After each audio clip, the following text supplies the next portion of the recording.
Assalamualaikum warahmatullahi wabarakatuh. Hai guys, kembali lagi bersama kita. Kali ini kita akan membahas seperti apa hubungan segitiga antara pohon, oksigen, dan api. Apa aja sih yang akan kita bahas? Pertama, yaitu pengertian, sifat-sifat, dan manfaat api. Yang kedua yaitu sejarah ditemukannya api. Yang ketiga yaitu hubungan antara pohon, oksigen, dan api. Yang keempat yaitu pengembangan sains sejalan dengan Al-Quran. Dan yang kelima yaitu sikap kita terhadap sains yang sejalan dengan Al-Quran.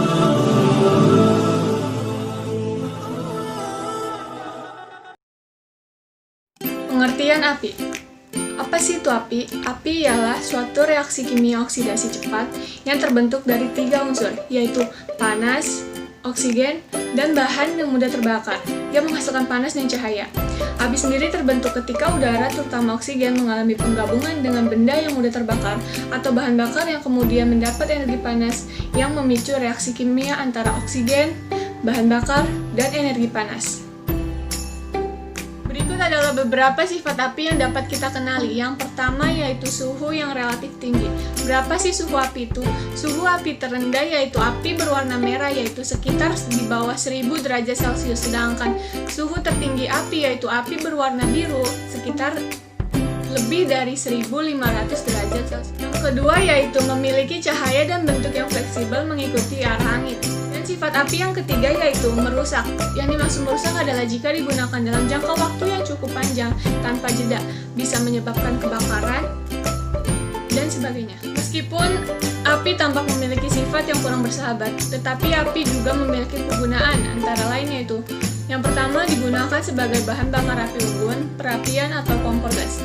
Yang kedua yaitu sebagai alat untuk menjauhkan manusia dari serangan hewan buas ketika berada di hutan. Yang ketiga yaitu sebagai sumber penerangan di malam hari, terutama saat kita jauh dari sumber listrik. Yang keempat yaitu sebagai sumber energi untuk mengurangi material melalui pembakaran. Yang kelima yaitu sebagai sumber energi panas untuk memanaskan air sebagai penghasil uap dan pembangkit listrik tenaga uap atau PLTU. Dan yang terakhir yaitu sebagai karya seni atau hiburan. Contohnya seperti kembang api.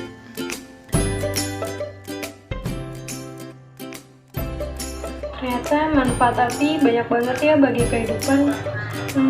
Kalian bisa bayangin nggak kalau misalkan manusia tidak menemukan api? Lalu kira-kira apa ya yang terjadi jika nenek moyang kita terlalu malas untuk membenturkan kedua batu guna menghasilkan api? Nah, salah satu kemungkinan yang terjadi itu manusia akan menjadi pemangsa daging seperti singa dan harimau. Penemuan api itu merupakan penemuan yang paling fenomenal bagi manusia. Nah, bagaimana ya sejarahnya? Di awal manusia menemukan api secara tidak sengaja, yaitu ketika mereka mengamati petir yang menyambar pohon-pohon dan menghasilkan api, serta letusan gunung api yang mengeluarkan api. Dari situ mereka mulai berpikir bagaimana caranya untuk menghasilkan api sebagai akibat tuntutan dalam menyesuaikan diri dengan perkembangan alam, dan penemuan ini memerlukan waktu yang begitu panjang. Manusia purba menemukan pembuatan api pertama kali dengan 2 cara, yaitu yang pertama dengan membenturkan batu. Pada saat batu dibenturkan, akan menghasilkan percikan api, kemudian didekatkan pada dedaunan kering dan rumput-rumput yang mudah terbakar. Karena batu sudah susah didapat, maka manusia purba sering membuat api dengan menggosokkan kayu yang keras dan kering pada kayu lainnya yang akan menghasilkan panas karena gesekan tersebut. Dan semakin cepat gesekan, maka semakin cepat pula api dihasilkan. Sekarang teman-teman udah tahu kan cara manusia purba menemukan api. Aku kasih tahu dikit aja ya. Ternyata api itu berasal dari oksigen yang merupakan hasil fotosintesis dari pohon. Kenapa ya kok bisa begitu? Yuk simak pembahasan selanjutnya. Di sini saya akan melanjutkan pembahasan yang selanjutnya, yaitu tentang hubungan antara pohon, oksigen, dan juga api. Loh, kok bisa ya mereka saling berhubungan? Mari kita bahas. Tapi sebelumnya, yuk kita simak ayat yang berikut ini. أَفَرَأَيْتُمُ النَّارَ الَّتِي تُورُونَ أَأَنْتُمْ أَنشَأْتُمْ شَجَرَتَهَا أَمْ نَحْنُ الْمُنشِئُونَ Dalam ayat tersebut, mengapa Allah menyebutkan kata pohon, bukan kayu? Padahal, biasanya orang menyalakan api dengan kayu. Lalu, apa pula kaitannya antara menyalakan api dengan pohon? Jadi, Al-Quran telah menyatakan rumus fisika yang saat ini terkenal dalam ilmu pengetahuan modern, yaitu 6CO2 ditambah 6H2O ditambah sinar matahari dan ditambah klorofil akan menghasilkan C6H12O6 ditambah 6H2O. Yang artinya, Al-Quran menyatakan bahwa terbentuknya oksigen itu berasal dari karbon dioksida ditambah sinar matahari dan juga ditambah klorofil yang dibutuhkan untuk melakukan fotosintesis. Karena salah satu syarat terbentuknya oksigen yaitu adanya kehadiran pohon yang hidup. Tahapan selanjutnya, bisakah api menyala tanpa adanya oksigen? Jawabannya tentu saja tidak. Pada surah Al-Waqiah ayat 71, Allah berfirman yang artinya, tidakkah kamu memperhatikan api yang kamu nyalakan? Kemudian, ayat ini langsung bersambung dengan pertanyaan Allah di ayat 72, yang artinya, kamukah yang menjadikan pohon itu, atau kami yang menjadikannya? Di sini, Allah menyampaikan bahwa oksigen, suatu unsur yang menjadikannya terbentuknya api tersebut, berasal dari pohon-pohon yang berfotosintesis. Lalu, siapakah yang menumbuhkan pohon tersebut?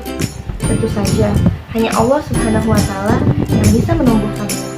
Jadi teman-teman, inilah hubungan antara pohon, oksigen, dan juga api. Jika tidak ada pohon, maka tidak ada oksigen, dan tidak akan ada pula api.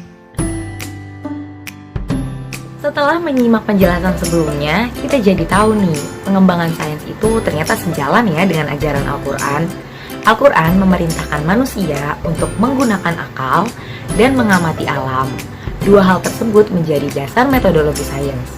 Selain itu, Al-Quran merupakan sumber ilmu pertama, seperti yang dijelaskan dalam surat An-Nisa ayat 82, yang artinya, maka, apakah mereka tidak memperhatikan Al-Quran? Kalau kiranya Al-Quran itu bukan dari sisi Allah, tentulah mereka mendapat pertentangan yang banyak di dalamnya. Oh iya, perintah Al-Quran untuk selalu menggunakan akal sebagai dasar kerasionalan ilmu dan pengamatan alam sebagai dasar keempirikan ilmu itu selalu berjalan beriringan loh.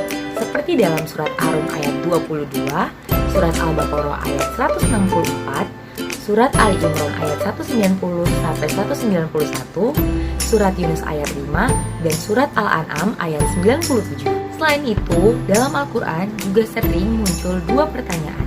Yang pertama, afala ta'qilun, artinya, mengapa engkau tidak gunakan akalmu? Dan yang kedua, afala tatafakkarun, yang artinya, mengapa tidak kau pikirkan? Nah, berdasarkan semua penjelasan sains yang terdapat dalam Al-Quran, udah jelas nih, ternyata pengembangan sains itu sejalan dengan ajaran Al-Quran. Pembahasan materi terakhir kita ialah bagaimana sikap kita terhadap sains yang sejalan dengan Al-Quran. Sikap kita terhadap sains yang sejalan dengan Al-Quran terbagi menjadi 5. 1. Resesi. Kita harus menerimanya dengan bijak. Jangan sampai kita menolaknya terhadap perkembangan iptek. Kemajuan iptek itu tidak bisa kita tolak. 2. Selektif. Setelah menerima, kita harus memilah dan memilih mana yang baik dan mana yang tidak. Dengan dasar Al-Quran, hadis, dan sunnah, tentu kita bisa melakukan hal ini. 3. Digesif. Iptek itu perlu kita arahkan, tentunya untuk amal ma'ruf nahi munkar. 4. Adaptif. Perlu juga kita sesuaikan dengan jati diri kita sebagai muslim yang pasti sesuai dengan dasar Islam. 5. Transmitif. Perkembangkanlah iptek untuk menyiarkan agama Islam. Sebagai contohnya dengan adanya Al-Quran seluler, Quran digital, dan sebagainya. Sekian video dari kami. Semoga apa yang kami sampaikan dapat bermanfaat bagi kita semua. Bila ada kesalahan kata, mohon dimaafkan. Wassalamualaikum warahmatullahi wabarakatuh.